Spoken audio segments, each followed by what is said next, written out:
Today, we're going to talk about, it sounds like math. Don't worry, not math. Kind of math. Talking about magic of compound improvement. Yeah, if you can start looking at how the new you is waiting for the new you only has to be 1% better than the you yesterday. It's a 1% choice that's different from the choice you made yesterday. It is small daily progress that turns into massive transformation. And we're going to cover off a few suggestions for that today. And it's pretty exciting stuff because welcome to my channel. If you haven't figured out by now, the world is waiting for you. I mean, we are in some tumultuous times and we got to giddy up on our own timelines for healing so that we can start healing our own small worlds to get that ripple impact and start healing the world in whatever tiny way we can, no matter how small your world is. We got to get serious about this. And I have been trying to work on myself for the past couple of years, and it's going to be maybe almost a 2-year milestone coming up, I think, for me. And I realized it's the same thing as if you decided, I'm going to cut sugar out of my diet, or hey, I heard about fasting. I want to start the fasting. Oh, I'm going to start drinking water. I'm going to start saving money. I'm going to change my life. And we all want to do it overnight. We expect that we can get away with these massive transformations.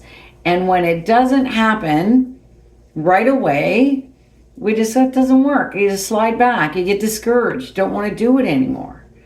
And that's because we think we can do too much in too short a period of time.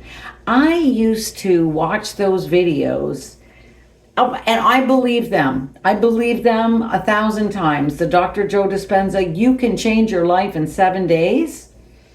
I believed 7 days, that's all it took. But what you learn is that there are months of preparation leading up to these 7-day transformations, and they are incredible. My own transformations have been incredible. I'm kind of glad I believed I could do it in 7 days because at least I got started. If someone said, listen, yes, you can change. It's going to take years. It's going to be hard. It's going to be horrible. You're going to hate it. I never would have got started. So maybe believing that you can do massive change in 7 days, it's not the worst place. It's not the worst place if it means you're going to at least get started. But it's actually way easier than we make it. If you start thinking about it like we would with math and compound interest, and you know that all you need to do is save the smallest amount, and it's the same idea here. You only have to make a small change every day. So if we go back to the original, some of the examples I was throwing out of there. Let's say fasting. People that's it. They've had it. They're going to really make a dramatic change. And fasting is all the rage right now. Well, you can't wake up tomorrow after you've been stuffing your face with cakes and cookies and carbs and all sorts of manner of things and then suddenly fast for 5 days. Well, I mean, you could, but you're going to be really miserable. If you made it 24 hours, that would be a massive achievement, but you're setting yourself up for failure, right? Couple of things going on there. You can't make that many changes at once, and your thinking is sloppy. We can all agree we've all been guilty of sloppy thinking, and we don't want to wait. We want it right now, right? You want to cut sugar out of your diet? Are you going to go completely zero sugar tomorrow? Well, you can, but it might not work out so great for you because you could wean yourself, wean off of the sugar. You can start with intermittent fasting. Maybe just fast for 12 hours and then eat for 12 hours and do that for a week and then fast for 16 hours and then eventually fast up to 18 hours. You see where I'm going with this? We don't have to cut out all the sugar by tomorrow. We don't have to wake up tomorrow and drink 10 glasses of water. You're just going to be in the washroom half the time and then say it's not worth it. Why am I doing this? You can't say you're going to save some money and put all of your income in the savings account tomorrow. You got to start small. You got to start incremental. So I think if we want the long-term stability or sustainability, really is what I should say, is we want to look at what are the smaller things that we can start doing.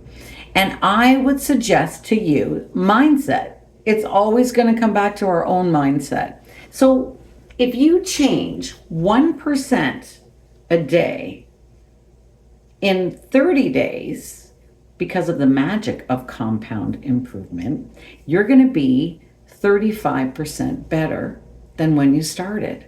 And you're only making a tiny change each day, but it's building on it. Each day it's building on it a little more. So the new you, you're already a new you by tomorrow. And then the next day after that, you're an even newer you because you're building on the new you just started. Sounds kind of funny when I say it like this. After 1 year, and you can do the math, you can Google ChatGPT, whatever you want. After 1 year of making a 1% small improvement from the day before, you are literally 38 times better in a personal development realm than you were when you started. 38 times. That's massive. Massive transformation. And it's just from small daily progress, right? So, I spent a ton of time talking about mindset because I'm a big student of Dr. Joe Dispenza, and that's where he has us begin, right? What is the mindset you're starting with?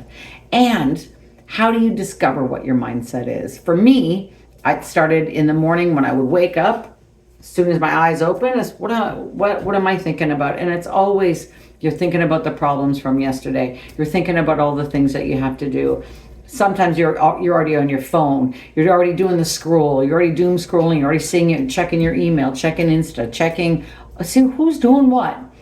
You've only been awake for 3 minutes and you're already cluttering up your brain. So I have a suggestion for you. I hope you take it away. But what about, just a consideration, how about trying some silence? Now, this could be your eyes open and you listen to white noise or something for 5 minutes and just don't let your brain get carried away by everything else in the world. Just give it that calming.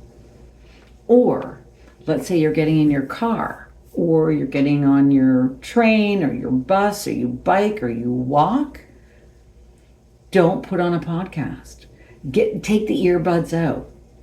Don't give yourself anything else because of what we're always doing is distracting ourselves. Go for silence.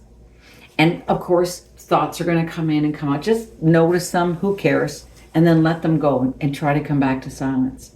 This is the most fun exercise. Doesn't sound fun, but it really is because it will really reveal to you where is your mind going all the time. What things keep looping or creeping up on you, right? And then once you master this addiction to silence, because you will start to really want more and more, you will begin to crave it. In those moments of silence, you can review what is happening, what's coming up for me, and what's a situation I know I'm going to be walking into later today. And you can mentally rehearse how you want that scene to play out.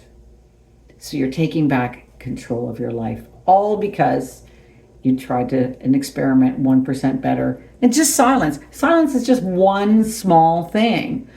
I read somewhere, I don't know, I wish I could remember all of these wonderful people that share their learnings. She said in the morning she would brush her teeth, stand in front of the mirror, brush her teeth with her opposite hand, her non-dominant hand, and look into her own eyes and appreciate herself. Tell herself how much she loved herself. And it's a very intense exercise to do because I'm multitasking when I'm brushing my teeth. I'm wandering from room to room. I'm putting things away. I can't even just stand there, brush my teeth. So these are all of these really small improvements. And if it is your diet, if it's you want to walk for 5 minutes, you want to do the intermittent fasting, whatever these things you want to do it small. Habit stack. See how many tiny things you can start doing. No, don't do 10 new things every day, but make it really small. And even in 1 week, you're going to notice like I'm ready to add that something else to it. I'm ready to make it a little longer. And you're going to start catching what your belief systems are, because everything you believe, that's guiding your behavior, and it's your behavior that dictates who you're becoming. Anyway, of course we could talk about it forever, but I just want to say to you, compound improvement, 1% a day, just the tiniest little improvement every day, making a different choice than you did the day before. And if you can stand to think a whole year in advance that you would be 38 times healthier, happier, more joyful than you are right now. So let's do it. Let's do it. I'd love to read you your stories in the comments. And I'll see you in the next video.